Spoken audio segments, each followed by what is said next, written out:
Hello, everyone. Thanks for taking time today to join my session for cloud as part of Cloud Slam 11. Today, what I'm going to be focusing on is taking your cloud on the go and how businesses will take our cloud to mobile. And the focus is really talking about trends we're seeing in the enterprise and how cloud and mobility really come together. So I'm going to walk through what we're seeing in the industry and also kind of talk about some other industry research that kind of goes into this, and then talk through some different use cases, and if time permits even, and do a live application demo. So in terms of the agenda today, I want to start out talking a little bit about kind of why mobile. Obviously mobile is very hot today, but I want to share some interesting statistics around kind of what we're seeing around mobile, and then also around form factor and operating system proliferation and where to focus. And then talk about why cloud and mobility really come together and how that really fits well. Talk about some of the different clouds that are out there and some of the different cloud options.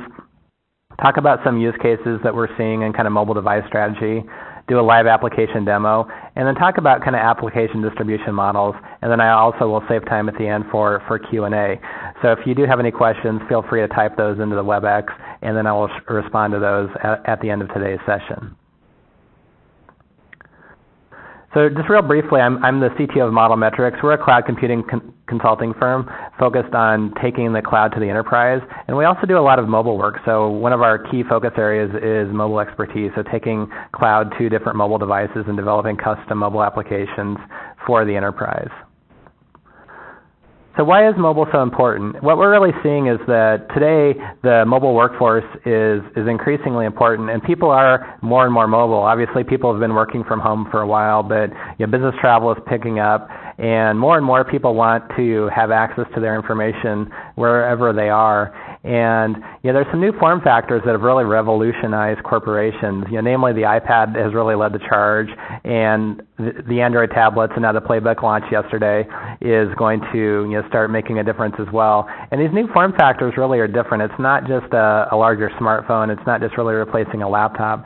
It's allowing corporations to do things that they didn't do before, and really opening up new use cases and new ways for them to do business.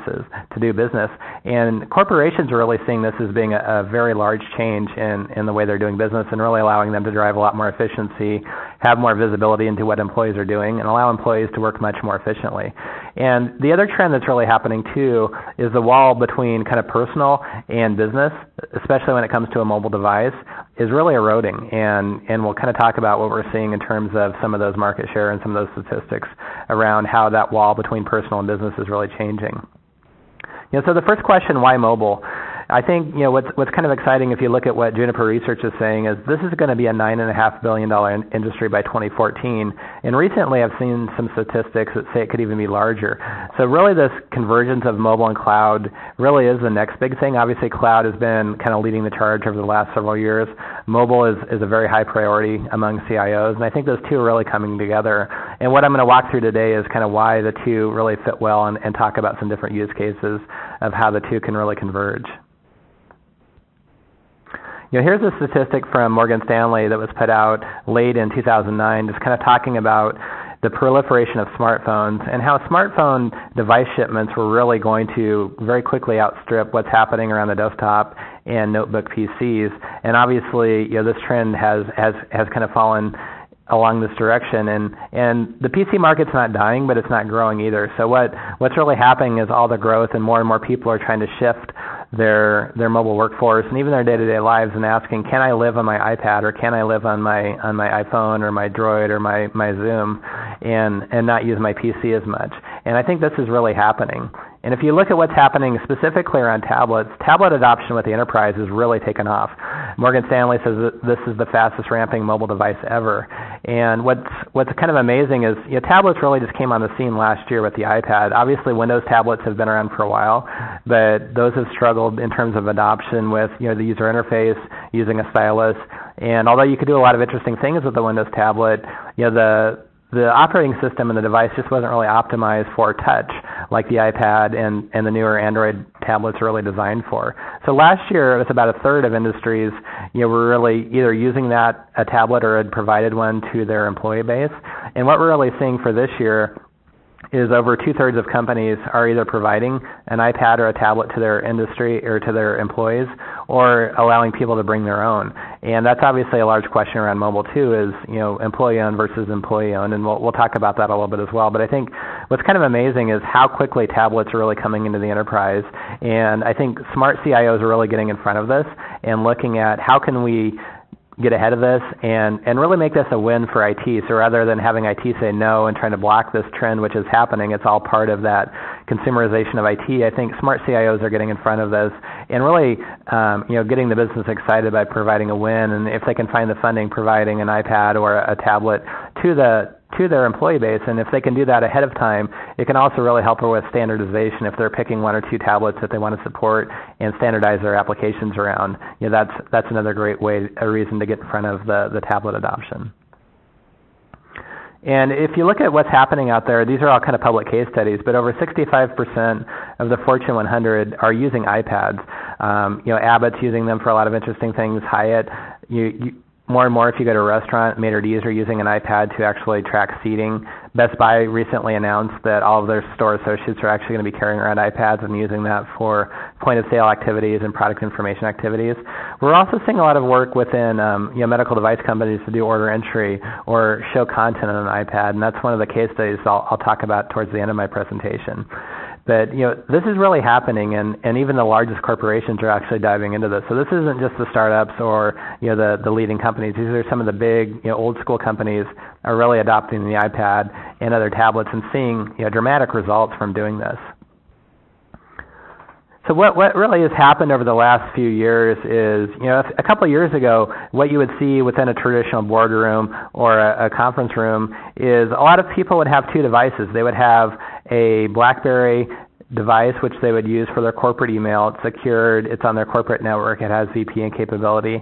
And then they might also be carrying an iPhone as a consumer device because they like the functionality, they like the camera, they want to use it for Facebook, all the different things that they want to use on the consumer side of things. So a lot of people over the last several years have been carrying two different devices.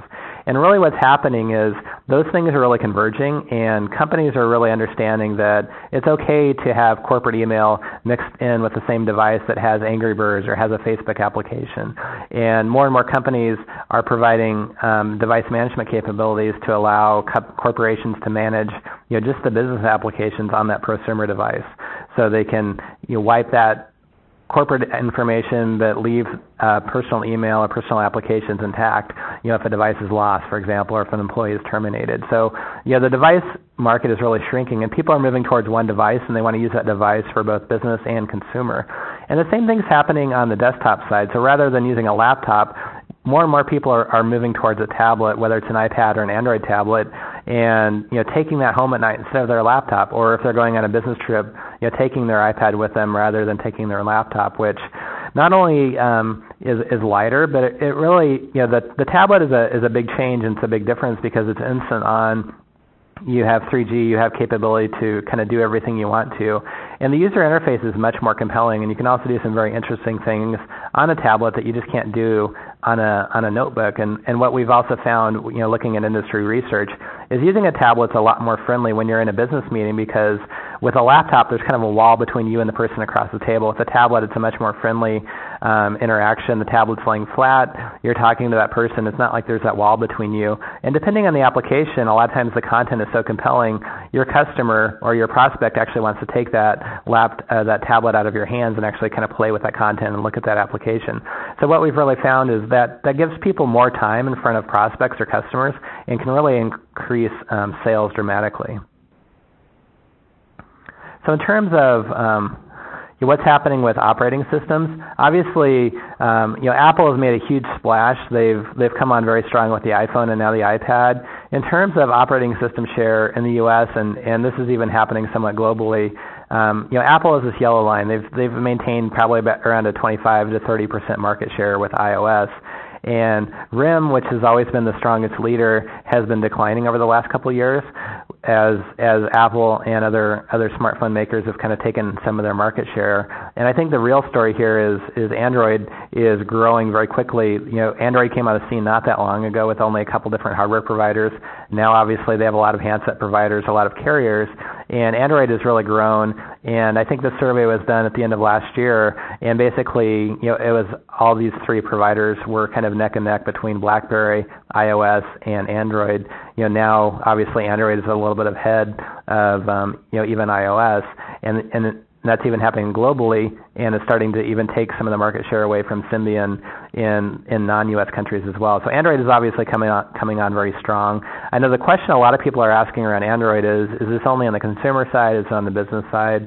And what research is really telling us is a lot of the Android growth is on the consumer side, but increasingly we're seeing Android devices, especially with the latest version of Android, Gingerbread, which is 2.3 that was released, is really much more enterprise friendly than the previous versions of Android, and allows for some capabilities such as data encryption on the device, which previous versions of Android did not allow, and also allows it to be a much more secure device. So we're starting to see Android pick up, and even large corporations where they're giving out iPads to a large portion of their employee base, they might be giving out 2,000 droids to their field service group or field sales group, for example. So we're seeing a mix and match, and Android really is moving into the enterprise as well. So now we've talked about why mobile. Mobile's important. Mobile's really changing things. The iPad has really changed the game, especially within the enterprise. But you're probably asking yourself, where do I start? I've got all these enterprise systems. I've got a lot of legacy information. I've got guys bringing in their iPhones, their iPads, their Android devices. They want to access my corporate data. I don't know how to do that in a secure fashion. Where do I start, and how do I safely expose that data? And I think that's a great question, because a lot of IT departments are wondering, how do I mobilize this information? It's not easy to do this. Traditionally, sometimes people have turned towards providers that have a mobile platform, which can help with some things, but it kind of locks you into that format, that roadmap, that client-side software. And people are really wondering, how do I take my company mobile? If you look at your typical data center, a lot of times it's a mess. You've got a lot of different systems. You've probably grown by acquisition. You've got different things that are on Unix, things that are on Windows, things that are maybe on old Spark or HPUX or RS6000s or mainframes. And you've got a lot of different data that's sitting there, and people want to access this and do interesting things with it. You've got a large IT backlog. How do you mobilize that? It's not an easy task.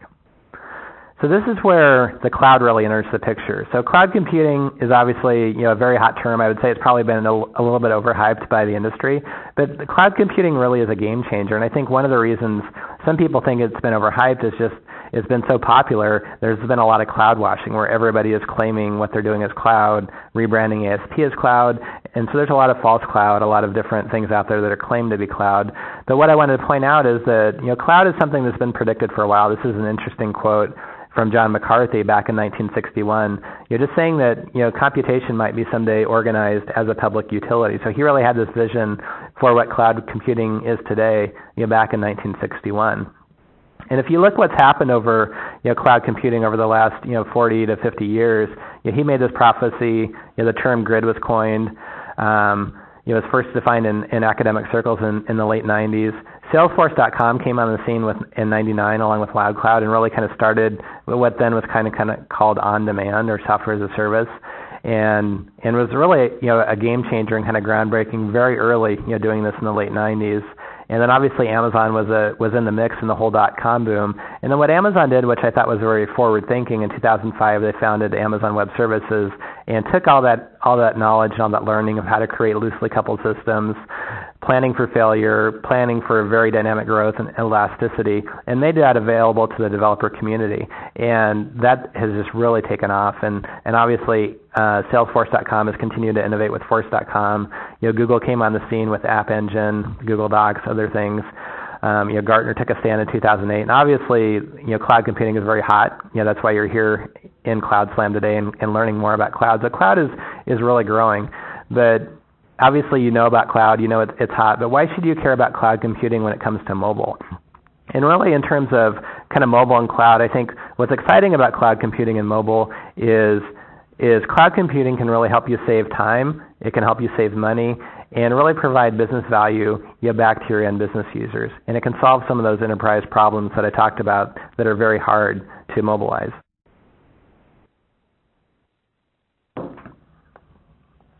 So a traditional enterprise has back-end systems. They have Oracle, they have SAP, they have Microsoft Dynamics. They might even be using some cloud providers such as Salesforce.com.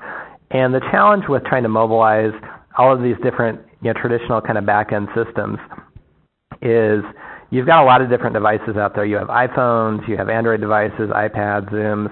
And if you want to expose data in Oracle or SAP or Dynamics, you've got to punch holes in your firewall. You've got to kind of open up that system to the outside internet, to those carriers, and allow that data to come in, or try to put a VPN client on all the different mobile devices that are out there. And what really happens, and what you'll do is you'll probably start out with a couple of point apps, maybe mobilizing, showing some data out of SAP to see recent order history, or checking a company's credit, for example. And then you'll find out that people also want to see some other information that's happening in Oracle, or maybe over in Microsoft Dynamics, or maybe even some details around current sales activity over in Salesforce.com. And they want to see all this information in one place. And you'll very quickly go from having a point application to multiple point applications, and then all of a sudden you realize you need to have a true enterprise platform, and you need to be able to tie this data together. And some really hard questions come up at this point. You're wondering, how do I manage employee onboarding or offboarding? How do I know what devices are out there? How do I know which devices have access to which systems? And so kind of doing everything in this one-off approach where you're doing point applications to meet specific needs really can get very difficult. And it's just very hard to manage, and it quickly grows to the point that it just doesn't scale, and it gets very complicated. And so what the cloud allows you to do is kind of safely and securely take that information from your back-end systems, whether they're internally hosted or even a cloud application, and you can consolidate that information and the access to that information in a mobile cloud. And the mobile cloud, the technology behind this, it doesn't matter as much. There's a lot of options in terms of how you can approach this, and I'll kind of talk about some of the different clouds that are out there. This could be something you build yourself on Amazon Web Services. This could be leveraging kind of best-of-breed technology from, say, Force.com or Google or Rackspace, or depending on your infrastructure, this could even be a private cloud. So it really depends on kind of what your go-to cloud strategy is. But what I like about this approach is it gives you a centralized way to manage access to all of these different systems. And with this mobile cloud concept, you have a couple different options, and depending on the system and kind of the time, it's going to drive how you approach that. But you could either replicate data from Oracle and SAP and Salesforce into this mobile cloud and then kind of mobilize that data in a corporate application across multiple different devices, or it could be more of a pass-through. But the importance about the mobile cloud is not only is it some things that maybe you would develop internally, or if you're a consulting firm that you would develop for your clients, but you also need to tie in best-of-breed mobile device management, say maybe like a mobile iron or something, into this as well.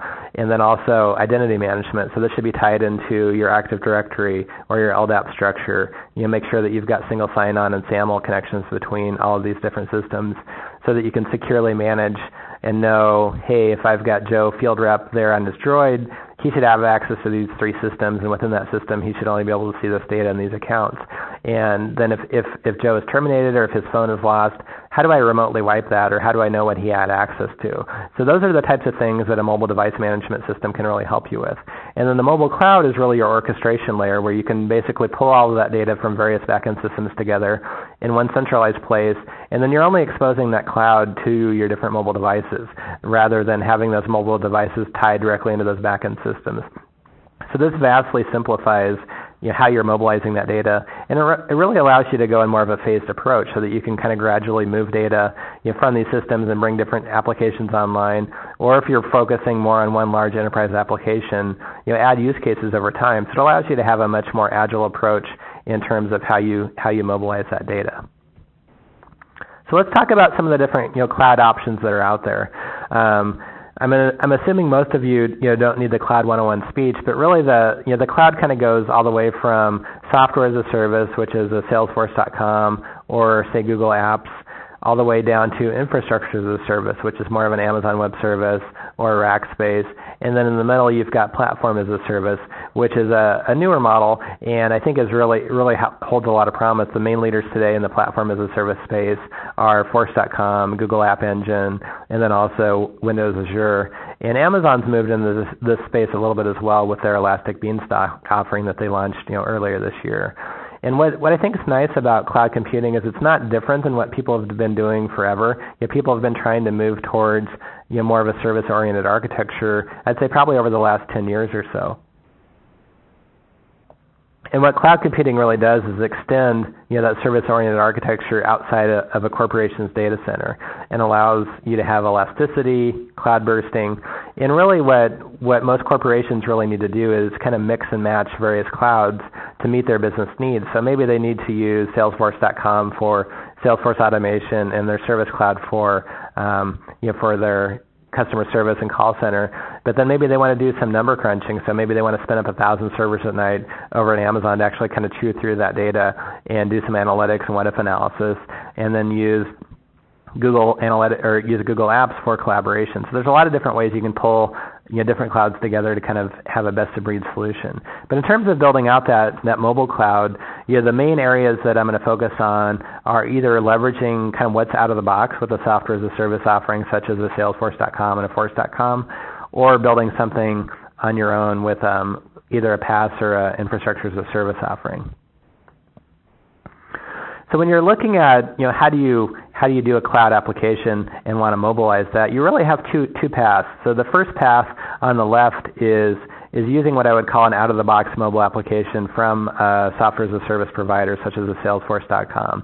And what's nice about that approach is they've done a lot of the heavy lifting for you. They've got clients for almost every device that's out there. They allow you to do things such as if you create a custom application in Force.com, for example, to do, say, project management. You create an object called project. You create a custom object called resources. You can create a schedule object. Tie those resources to schedules and kind of build out your own project management application. And let's say that your consultants are out in the field and they need to access this on their mobile device. If you're using something like Salesforce Mobile, you can just do that out of the box. It doesn't take any coding. It doesn't take very little configuration. They have a mobile workbench where you can go in and control to say, hey, I want to make my project management application mobilized. You can choose which custom objects kind of fit into that box. You can even do things such as filtering down which people see which data, how much data do they want to have offline so that you can really optimize bandwidth considerations. Maybe they only need the last 100 projects offline or the last 500 tasks, for example. And so that makes it pretty nice in the fact that you can do that very quickly without any out-of-the-box, without any custom coding. The downside of that is you really have a set user experience. So that approach works well if it's more of an internal application where you want to expose data to a remote workforce or field force very quickly. It doesn't work well for more of a B2C market. This is more for an internal kind of B2B application. But it works really well, and it can be a very low expense way to go, especially if you already have a Salesforce.com license, for example. On the other half, you have what I would term a custom native mobile application. And this is where that maybe that out-of-the-box application doesn't work, or the cloud you're working with doesn't have their own mobile application or their own mobile platform. And this is where you want to have a really nice UI. You want to minimize that clickstream. Maybe you want to do something that's very vertical specific, or take advantage of that information that's on that phone, such as doing a signature capture, doing a barcode scan with a camera, or maybe with a cradle that you plug into. And so that's when you might want to go into more of a native mobile application direction. And I think what I would really caution you with too is you really look at use cases that you want to mobilize or that your company wants to mobilize. A lot of people just say, hey, I want to do X and I want to do that on my iPhone, or I want to do X and do that on my iPad.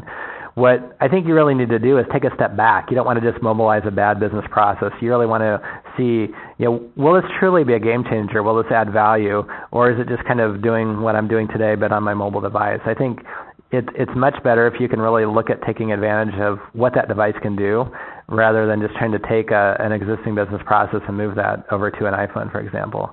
And you need to ask yourself, do I need online and offline, or is it online only? So what we found for a lot of enterprises is offline capability is very important, because even though 3G and now 4G is more prevalent around the country, around the world, there's still a lot of times you're in a building, you're in a basement, or you're in a remote location or a smaller area where you just don't have good data access. And so that offline data store can sometimes be very important, especially for an enterprise client. So that's where you need to have a native application, have an offline data store, and develop a synchronization approach to kind of move data back and forth between that. And a lot of corporations, they need multiple platforms, so you need to think about how do I do a multi-platform application. And for some use cases, HTML5 is a great fit. It allows you to kind of do cross-platform applications. The downsides to HTML5 is it's more of a limited offline data store, and depending on what devices you have, they might support HTML5 at different levels. So unless you have kind of complete control over the devices are using, that may or may not work. There's also a lot of great cross-platform options. There's Adobe Air, which works well across most of the major mobile platforms, and they're even now supporting iOS. And there's other companies such as Accelerator, Row Mobile, and PhoneGap that allow you to have kind of a mixed approach where there's a native shell, and then your actual web application is running in HTML5 within that shell. So you want to make sure that your application is really optimized for that specific form factor. And then you also need to really look at security and device management. So looking at an application that allows you to control which devices are out there, how do I do a remote wipe, how do I provision a device, how do I know who has access to what. I think that's very important, especially once you get past a couple of point applications. So what I'd like to do now is transition over and just talk about a case study for a client that we worked with. So this is a large medical device company, and they came to us saying, hey, we bought all these iPads, we think this is going to be a game changer, and we really want to know, how we can use these iPads to really change what we're doing. And so what we did is we looked at their business processes and identified something in their sales process where their sales reps were actually carrying around paper and handing out brochures to physicians and talking about the medical devices that they were trying to sell. And there were some challenges around the paper. Obviously, it's not very exciting. A physician's going to take the paper, throw it away. They don't have a lot of time in front of a physician, generally just 1 to 2 minutes. And the other challenge they had too is as FDA regulations change, as they launch new products, as FDA regulations change, a lot of times they have to throw the paper away. And sometimes this is pallets full of paper. So there's a lot of waste going on in terms of all the different paper, all the printing, all the throwing away of paper every time a product changes. And so what we did is we mobilized and kind of digitized that content. They had all this content in a digital format, obviously, as well. And so we utilized a cloud provider to centralize this content, have one source of truth, so that way they knew all of their sales reps had the same version of content. So if they released a new product or if there's an FDA recall, they could quickly change that and make sure that all of their reps had the current version of that content.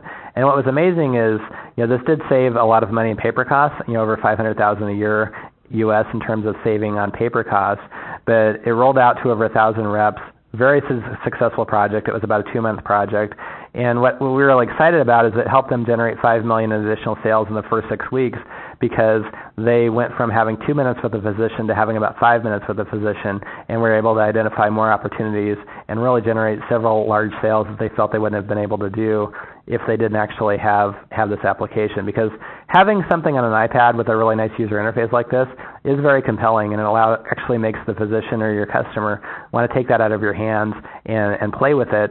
And utilizing the cloud helps this content be distributed worldwide, takes advantage of content delivery networks, and allows you to do that in a secure fashion without having to open holes in your firewall.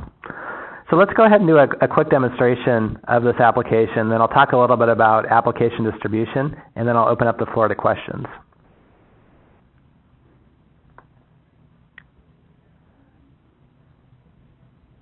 So now what I'd like to do is share my desktop. And I'm just going to be running this on the iPad simulator. And what I'm going to show you is this digital sales aid application. So what this application does, and again, this is built for a medical device company, and life sciences is one of our large verticals. What it does is it kind of brings up this glass man, so it's got a nice visual of a human body. And then what we've done is layered categories on top of that. So if I want to look at content related to the head, for example, I can click on trauma. And then what it does is zooms into trauma and brings up the content that is related to trauma. And then I can also look at subcategories as well. And what you'll notice is my detailed level content changes. And all this content is synchronized offline to the iPad. So if I'm interested in showing something to a physician, I can scroll through this and click on something such as a video. It could be a PDF. But it's nice to actually be able to have compelling content such as a video like this and be able to show this to a physician. and talk about product benefits. So this is really a game changer versus handing somebody a piece of paper or just talking to them about why they should be using your product versus a competitor's product. You can also open up a PDF and kind of scroll through it. And again, all of this content is synchronized down from a cloud provider.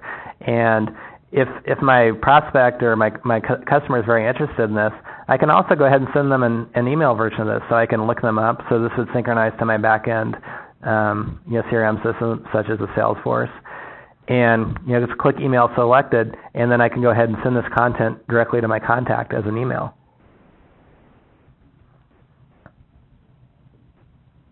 I'm just going to close that out. And so this allows me to quickly drill into specific parts of the body and show new products, new things that we're doing, and really is a much more compelling user interface than what would happen if you were just using something over paper. And where the cloud comes into this is all of this content is stored dynamically, in this case in Salesforce Content, and has a nice publishing workflow, a nice content management system. And so it eliminated multiple different internal portals that this company was using, allowed them to use one centralized content repository running in the cloud and as a global solution. So it allows them to make sure that they've got content globally delivered to all of their different reps in a very nice fashion. And I'd like to show you one other application that is more of a field sales application. And what's nice about this is this application actually pulls together content and data not only from one back-end system but multiple back-end systems. And this was built for a fictitious company. I just have a generic version of it here called JP Aircraft. But it allows me as a field rep to see what kind of sales do I have going on? What does my sales funnel look like? How do those sales break down versus internal versus external? And if I'm interested in kind of looking at some of my different accounts that I'm working with, I can click through those. If I want to click on one of those, such as Salem Airlines, I can drill into that to see information about the company. What does the revenue mix look like for my parts versus my competitors' parts at this supplier? I can see kind of what are my top opportunities.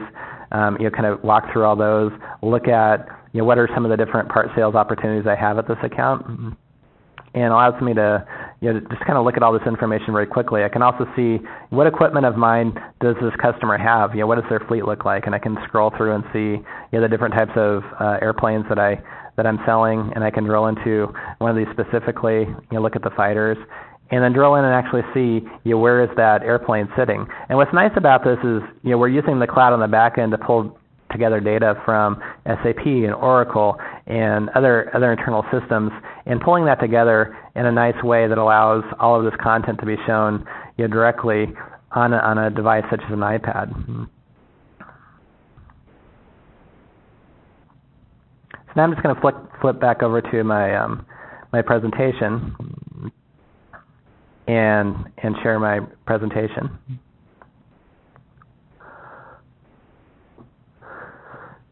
So now that you've developed these applications and you're utilizing some cloud technologies, how do you deploy these to your clients? So depending on how you're actually working with these, if you are using a mobile device management tool such as a mobile iron, it can greatly simplify distributing apps. A lot of companies are using one or two platforms. So if you're using more of an iOS platform, you can deploy things with iTunes or even without iTunes. So Apple has made this much easier with over-the-air deployment.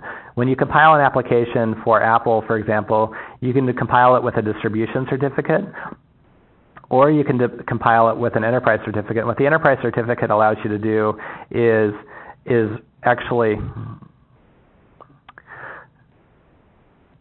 deploy that application internally within your company. So it's great if it's an internal application, if it's a company directory application, that kind of a thing. And you can also deploy things remotely over the air, so you can actually just send out a link. People can click on that link on their iPad and install things locally. If it's an Android device, obviously you can just send out that file or hook it into a mobile device management application. And what we're seeing some large corporations actually do is either utilizing an out-of-the-box kind of internal app store from a mobile device management corporation, or even building their own internal app store. So that way, perhaps wealth management has access to these applications, and the financial services advisors have access to these applications, and actually controlling that application distribution with an internal app store. So that's one of the ways that we're seeing people install these applications. And you can start off very small, obviously, just with a few point applications. But once you get to the point, you've got, I'd say, 4 or 5 or more applications. That's where you're utilizing a mobile device management strategy makes sense, or looking at an internal app store makes sense.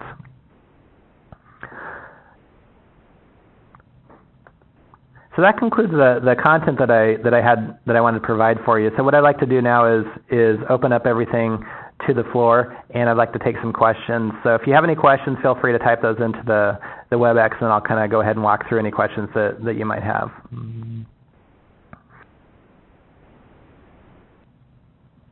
So the first question is from Peter, and he's asking, was that iPad solution that I showed, a single kind of read-only application? In that case, the application I demoed, especially the digital sales aid, was more of a read-only application. It was shown more as a way to present content from a combined content repository, and really distributing that to a field sales force that was global, and allowing them to have access to that information.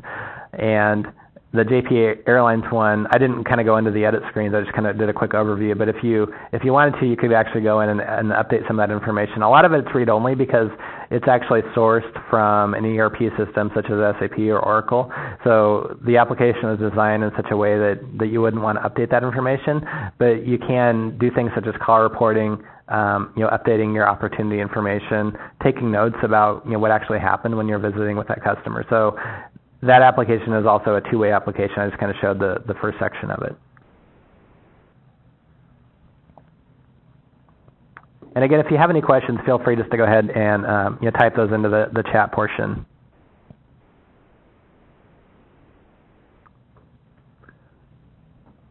One question that I see here that just came in from Dave is talking about what are some of the differences between HTML5 versus native applications versus some of the cross-platform tools that are out there?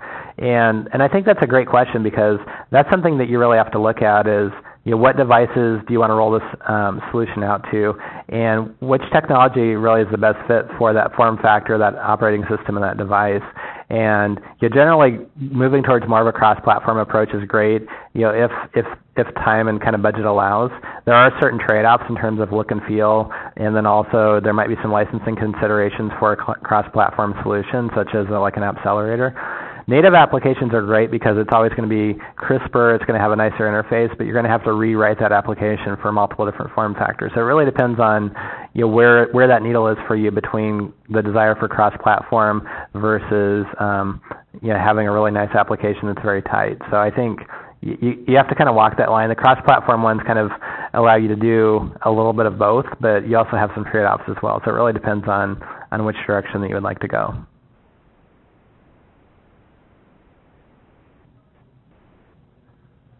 Any other questions out there? Feel free to just type those into the chat portion of the WebEx, and I'd be happy to take those.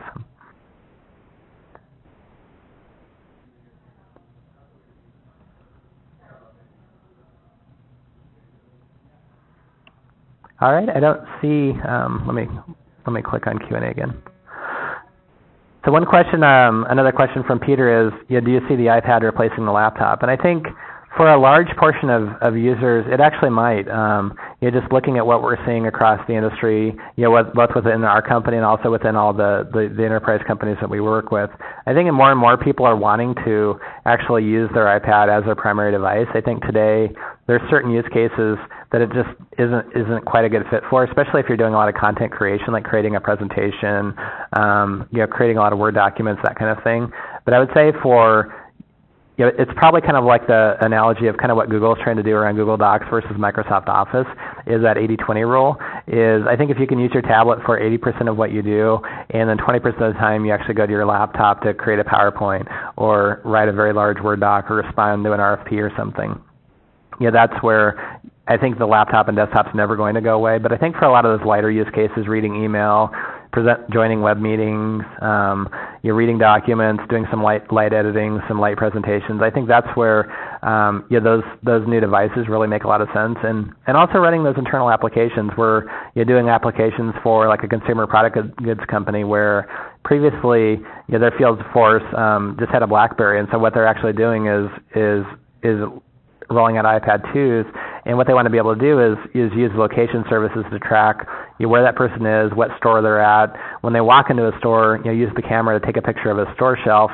have a questionnaire that they're asking that worker to fill out around that store shelf and that display, and that questionnaire is going to change weekly. So kind of utilizing some of the dynamic elements of the cloud platform to change that questionnaire each week, take a picture when they leave, and then track how long they're in the store. So it really allows the field worker to have a much better experience because they can very quickly go into the store, take a picture, answer the questions they need to about that display, do some zoning or do some restocking, and then leave. And management likes it because it gives them much better visibility into where my people are, how long they're spending in each store, kind of what their routes look like, and really allows for a lot of optimization. So it's kind of a win-win for a user and for the employee.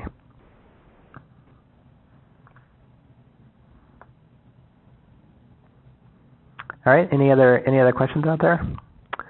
I think that concludes all the Q&A that I have, but if you have any questions, feel free to follow up. My contact information is there. You can follow me on Twitter, just John Barnes, or if you have any specific questions about the technology or you'd like to talk further about that, feel free to reach out to us at Model Metrics as well. But I really appreciate you guys taking the time out of your day to listen to this session, and I look forward to following up with you in the future. So thank you.